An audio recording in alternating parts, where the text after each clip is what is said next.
tafadhali deal with them.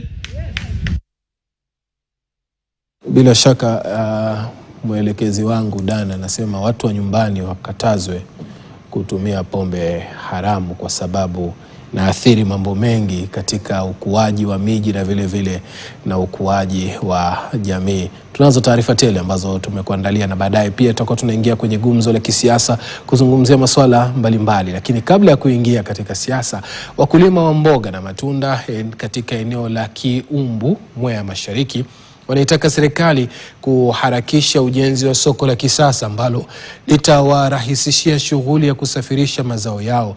Wakulima hao wanasema kwamba soko hilo litawasaidia sana katika biashara yao na kuondolea hasara ambayo wamekuwa wakikadiria kutokana na kuharibika kwa mazao yao kabla ya kuwasilishwa sokoni.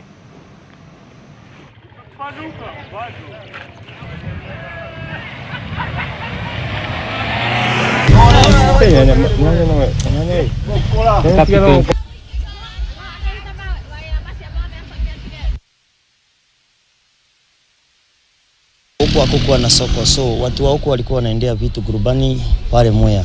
Watu vile hii imekuja, I think hao watu wote watakuwa sasa wanakujia hapa.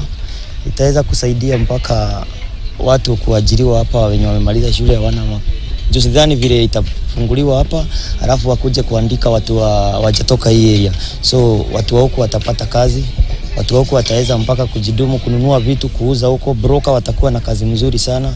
Pia sisi tutaweza kuingia huko. Hapa Kiombo wakulima ni wengi, kila kitu, matunda, mboga, nyanya sinatokanga hapa Kiombo.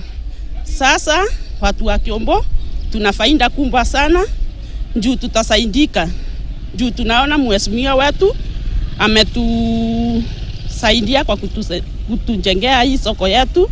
Hii soko itasikanisha watu wengi, wale walikuwa wanaenda Embu watakuwa naenda, expenses yao itakuwa chini. Kwa hivyo mtu atakuwa anabakiza shilingi yake kwa mfuko, na wale walikuwa wanaenda Gurubani hawatakuwa wanaenda Gurubani. Juu vitu itakuwa inakuja hapa. Watu wa mboga watakuwa wanaleta hapa na marodi.